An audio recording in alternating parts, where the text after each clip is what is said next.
And we're back, and you are listening to Villaincast, BJJ anti-heroes with myself, Chris the Villain Pains, and welcome to Reap the Week.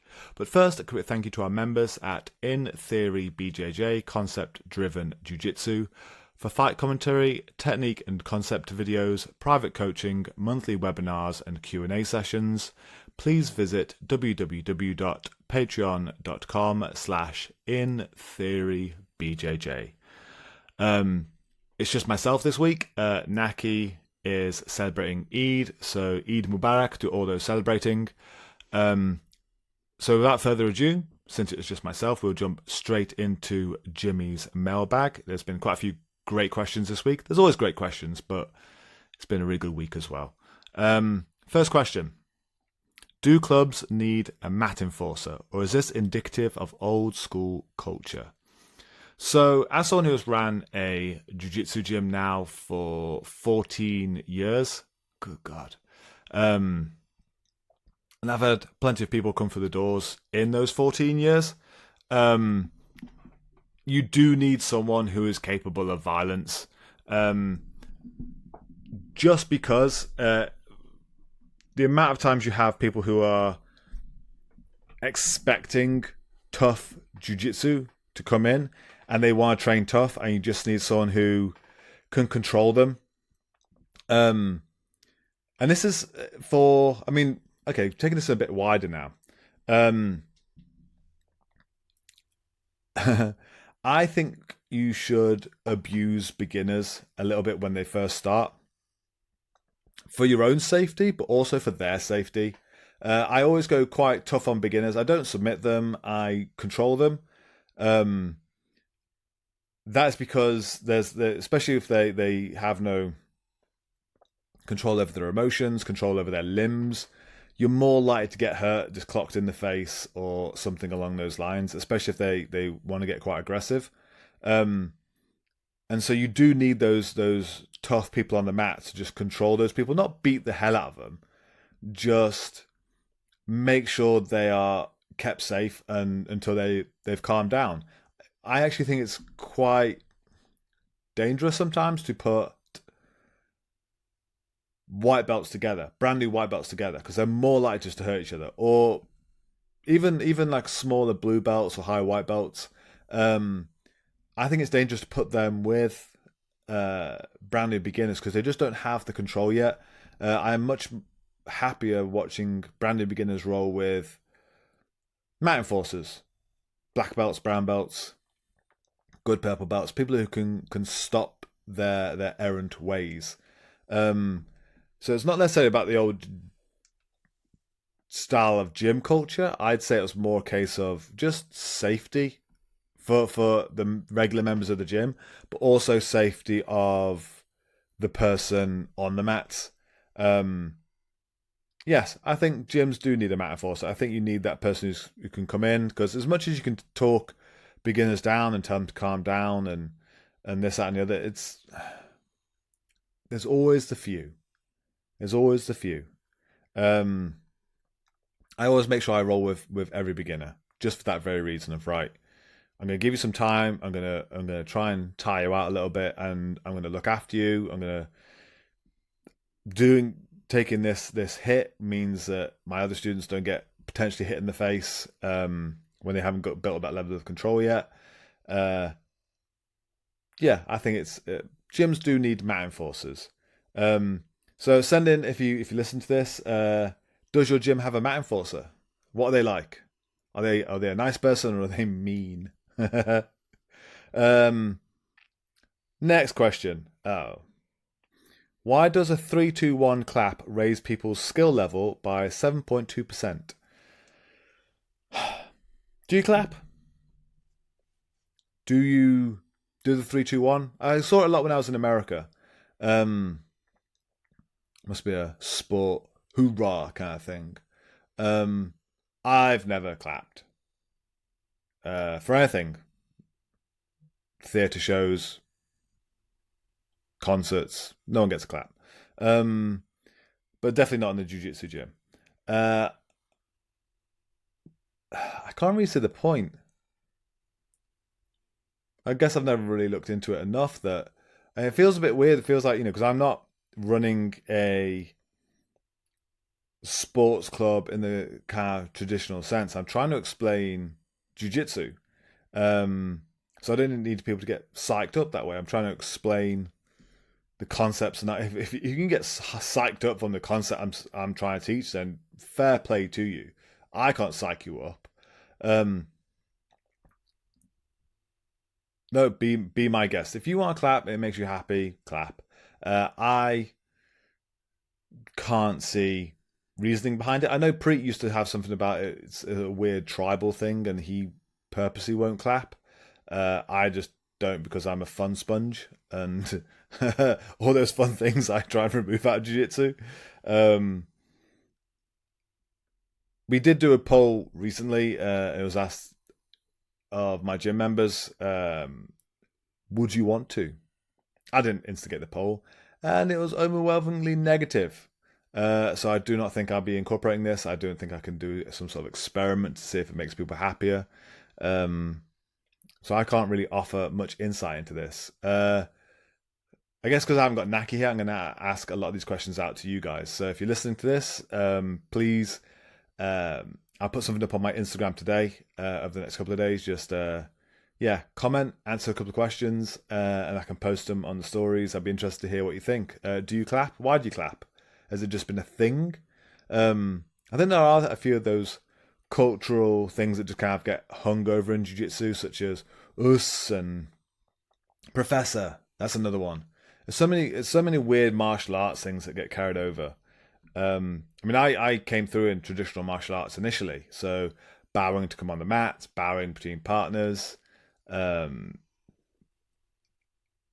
a knee if you're sorting your gi out or facing the wall. There's so many various things that I recognize from those days that I see in jiu-jitsu, and I just didn't bring them over. Considering I had such a wealth of experience in doing them, it would have been very easy to run a gym with those involved. Um, but no, I we're a bunch of adults rolling around on the floor wearing pajamas or spandex. I can't really see the point in making it weirder. It doesn't need to be any weirder than it already is, without us cosplaying as something else. Which I think I've said this before. It's some sort of weird inverse racism kind of thing. Like I remember back in the earlier days of my martial arts experience, doing Japanese jiu-jitsu or karate or any of those kind of sports, and the idea that or any like kung fu, you'd meet, if you came across someone from China, from Japan, it's like a weird kind of automatic, oh, they must be better at kung fu, karate, jiu-jitsu, judo, etc., etc. No particular reason why. Like, just as much as anyone else in the world can be good at those sports. But it's the same with Brazilian jiu-jitsu, is that we've taken all these weird isms from the Brazilian culture of how they would do jiu-jitsu down there that again kind of came from traditional Japanese culture, and we then imitate. And it's like, no, just let's just play the sport. It doesn't have to be. Let's just enjoy the game, enjoy understanding the physics and physiology of it. Don't have to add in weird cultural things. It's unnecessary, and then bad hungovers can come with them as well. We're just playing a game, and imagine it's like a PlayStation game, and I've just played the game longer in my gym, and so I've got some ideas. That kind of comes into as well. The whole belt system is this idea that certain people can't teach because there's certain belts. If you are, again, I liken it to playing a game, like on Tekken or something on the PlayStation, like a fighting game or any kind of game, is that I'm just someone who's played the game a really long time and I'm all right at it. I can kind of explain how the controls work to someone who can't play at my level. If someone else is also winning at the game, doing all right at the game, it doesn't matter what belt that is. If they've got a skill advantage over someone else, then teach them, explain it to them. Why do we have to be a certain belt to be able to teach it? Um, I mean, this goes into. Here we go. I knew there was going to be a question at some point that fucking opened the floodgates. Um,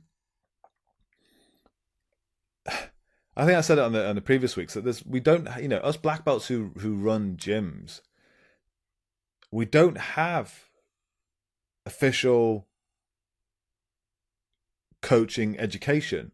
We don't go to university or anything like that to learn how to coach. I mean, you have black belts who are also teachers and coaches from who have been trained in that skill from other things, but the majority of us, again, you get a black belt because you could beat the shit out of people and do it really well, and then all of a sudden, like, yeah, you can explain how to do this sport. Doesn't mean you're a good coach at all. Doesn't mean you can explain it. You might come across people who can, but that's an accident. It's not. It's not by design. Um, and so the idea that a lower belt who, okay, they're not winning a competition, or they're not they're not able to win against higher belts, but the idea that they can't explain the sport when they have a skill advantage over someone else, like, no, of course you can. It's all arbitrary. All these belts are arbitrary. I mean, there's no defined characteristic of what each belt bloody means. Apart from they're tougher than that one. So, I mean, we don't necessarily in jiu-jitsu. I mean, some people have tried to quantify it. We don't even have a curriculum. So you can barely even say that, oh, this person has mastered the curriculum when there isn't one. It's very arbitrary about what all these levels means, and we just kind of all came to an agreement on it. So to say that someone who has no coaching qualification is more qualified to coach than someone else who doesn't have a coaching qualification in a belt system that's entirely arbitrary beggars belief. So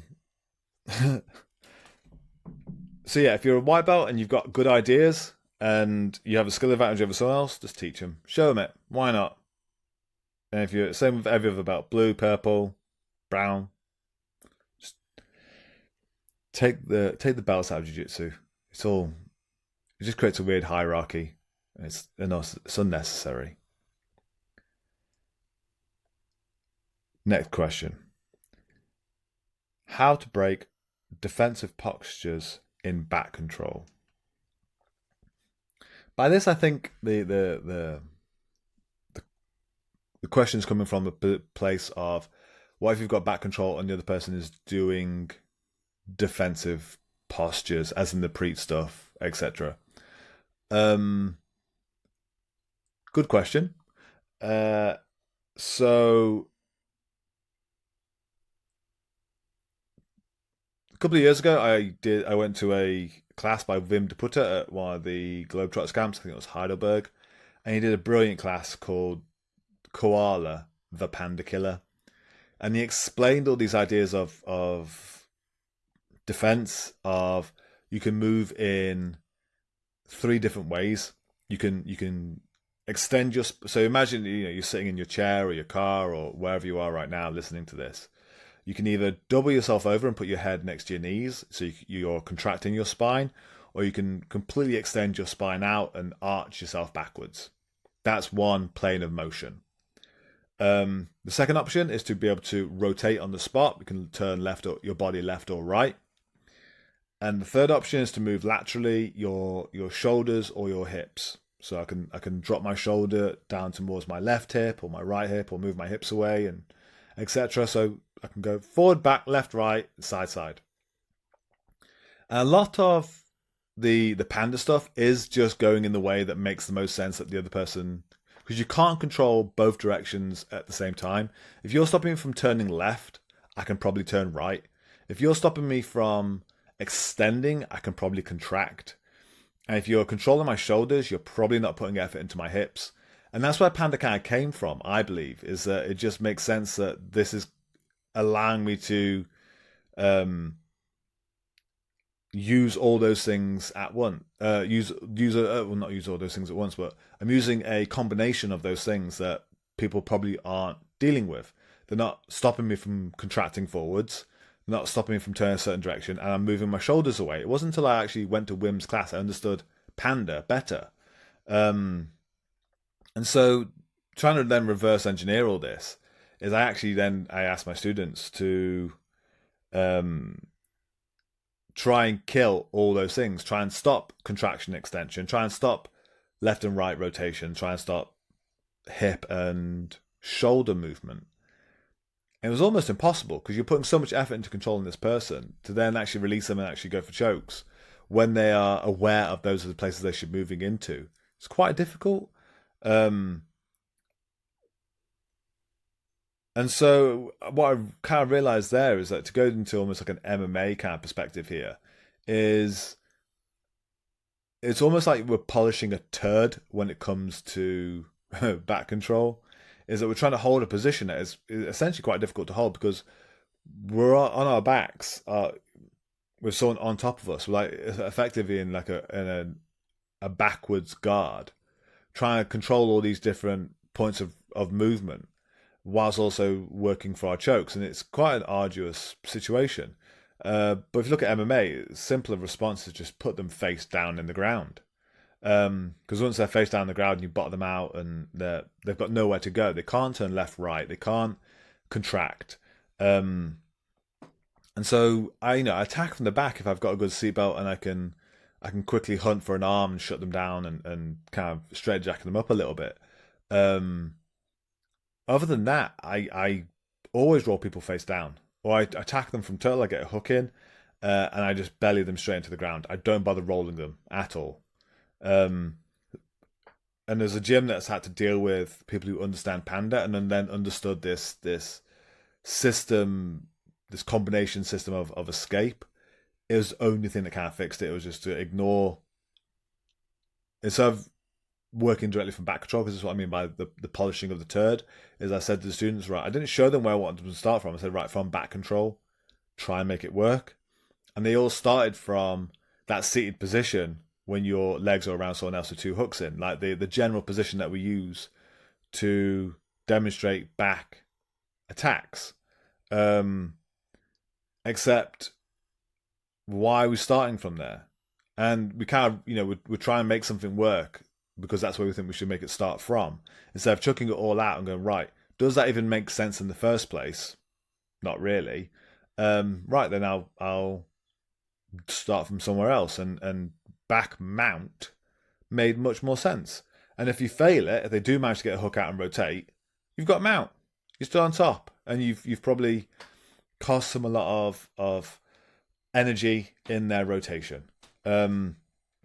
So for a general kind of consensus on general idea on how to deal with that, are you trying to polish a turd by starting in regular back control, or can you just roll them face down and kill Panda before it is allowed to start, really? I like that question. Something to consider. We did talk about it a few years ago at the class. Maybe it's worth making a video on it. Next question. Worst injury you have had? I'll ask this out. What's the worst injury you've had? I might put that on the Instagram ready for tomorrow's release of this. Worst injury I've had. It's probably related to jiu-jitsu at some point, but herniated disc in my back. That's pretty unpleasant. I think my collarbone got jolted out about 5 years ago. It hasn't gone back in yet. I'll have to take a picture of that as well. It sits out ever so slightly with the connections to the shoulders. It sits out like a little lump over the top, and you can kind of move it around, and it just hasn't gone back in. I remember a quote saying, once you're over the age of 30, you don't get injuries in jiu-jitsu anymore. You just get small permanent disabilities. I've never had anything terrible, like more than, broken noses, torn eyelids, and, the regular kind of bumps and knocks that come with jiu-jitsu. I'm sure there are people out there who've had some horrific injuries. I've been quite lucky. I think a way of kind of controlling this now, and I think now I'm older and less young, dumb, and everything else. I do kind of, I try and bring a lot more health and safety into jiu-jitsu than just fuck about and find outism. And so I like the idea of, it's very rare that we see people get injured from submissions if you work on the control and maintain control and give yourself 5 seconds of control before you look at them and go, look, I can't have the submission here. It improves your positional controls, such as like, ashi with heel hooks, etc., and your bite, and all the other things you need. But also limits that kind of quick reaction panic in snapping on submissions. I never hear of anyone just snapping on a submission. It's not possible. Not if you're holding it for the control for 5 seconds prior. The only thing that is ever going to really happen is just knock some jiu-jitsu when you have two adults just butting heads the way we do. Shit happens. But I think as well with the culture of we're not in competition with each other, it's a rising tide, and we're trying to make everyone better on the mats as a team. That also controls chance for injury, because we're not looking at just straight up hurting each other for our own benefit, like to prove that we're the top dog on this hierarchy. But it's like, no, I want to make you better, so I care about you. Because if I make you better, the whole gym gets better, I get better, we all rise together. I think there's interesting ways of controlling injury in that way. Yeah, what's been your worst injury? There's been some terrible ones out there. Was it caused by a general knock or a ill-applied submission? Next question. How important is strength and conditioning, in my opinion? Jiu-jitsu is a game of power. And it's something that we try our best to control. It's a variable we try and control when it comes to competition, in that other sports try and control variables to measure something. The examples I like to use are horse racing, where, to my knowledge, jockeys have to weigh in, because then you're if all the jockeys weigh the same, you're measuring the horse, not a horse with the lightest jockey you can find. With road racing on bikes, like Tour de France, bikes can't be below a certain weight, because then you're measuring the cyclist, not the cyclist with the lowest bike that they can possibly make.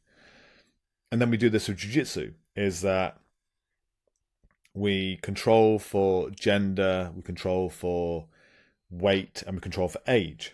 Because if we control those three variables there, those are all power factors. And if we control those, then we're now measuring the person's skill. I mean, we can't control it down completely, but it's a pretty good way of doing it. And so if you look at the idea of, is strength and conditioning important? Well, conditioning, obviously cardio is a massive factor of this game. And strength, it's a power-based sport. So if you can maximize your strength for your weight, you have an advantage against someone who hasn't maximized power to weight ratio. I mean, it was one thing I was kind of obsessed with when I was coming up in this sport and I was competing a lot more, is how much I could get my numbers up without changing my weight. I modified my training to maximize how much force I could generate without gaining any size, to give myself an edge in competition. I highly recommend looking into Martin Rooney if you're interested in that kind of stuff. He does something called Training for Warriors, where there's plenty of books. Warrior Cardio is just stunning. Training for Warriors, Ultimate Warrior Workouts. He did a lot of work in a lot of UFC athletes. So I think it was his first book, Training for Warriors. He did a lot of BJJ people with, I think it was either Hein or Henzo and Bralu, I think possibly, demonstrated some of the stuff in the book. It was quite amazing that he had these people to demonstrate his workouts for him. And then in his last cardio book that I had, Warrior Cardio, it was Jim Miller, Frankie Edgar, guys who are known for their cardio in the northeast of the US, back in the UFC. Guy's brilliant. So I highly recommend, if you can, get hold of those books. I know they're on Google Books maybe, but you can probably find them on Amazon as well, like old copies. Martin Rooney, massively helped my game. I mean, Yeah, he showed me some. I went to one of his seminars where he was looking at um, how to improve your entire body with just push-ups, and it took my bench into crazy numbers after that. Okay, final question. Opinions on reintroducing cranks into BJJ because they're brilliant in catch wrestling. Um, so I think they need to be understood. I think understanding your neck is very important. Maybe I'm just getting boring because of my age, um, but putting pressure through someone's spine in such a way, there's a reason why it's predominantly banned, and it's because it causes damage. As someone who's got a spinal injury, and I've known other people to get spinal injuries, from getting stacked on their head or whatever. Um, it's hard to come back from that kind of stuff, and it sucks. It sucks every single day. Um, and cranking someone's neck, it's unpleasant, and can cause injury. And when people haven't got the control, it causes even more injury. I mean, I take that kind of stuff really seriously. It does work, but it works at what cost? I think you should understand about looking after your spine, absolutely, because you don't understand. You can't really control what other people are going to do, so you try and do your best to look after yourself. Um, but it's so easy to injure people. I mean, one of the techniques I will not teach is head outside single legs, for the simple reason that that technique is from a sport, wrestling, where you can't grab someone by the head, you can't jump onto your own back, and you can't choke people. Yet, so they can do it. But in jiu-jitsu, we can grab people just by the neck, and we can jump backwards into guard. And that was banned at white belt because you had people jumping onto the back with a head grip and putting people in hospital for life, putting people in wheelchairs for life, crippling people. Because essentially, a lot of force was put through someone's neck with limited control. And that terrifies me. And same with jumping guard and so many other things where without that lack of control, there's so much opportunity to really hurt another person. Um, and so cranks, they do work. Absolutely, they do work. Putting pressure through someone's jaw and face and twisting up their neck absolutely works. Um, my personal opinion is I don't want to hurt people. I'm doing my best to not hurt people because jiu-jitsu is predominantly, shall I say, a relatively middle class sport. We have to afford these expensive gis, these expensive um, competitions, these expensive mat fees, um, and to do that, we all have jobs. We all have lives. We don't live by jiu-jitsu. And so to have someone just lose their shit on a night and just put pressure through our neck and wreck us and potentially really injure us, it's not worth it. It's one of those things that we can kind of live without. I know it adds a essential a level of realism to it, but I'm always considerate of someone else's neck. Like if someone shoots in for a head on the outside single leg by accident, just their head ends up there, there's no way I'm jumping backwards. Doesn't matter if that guillotine looks slick. Like I'll control their neck, I'll control their body, and not allow them to push me over.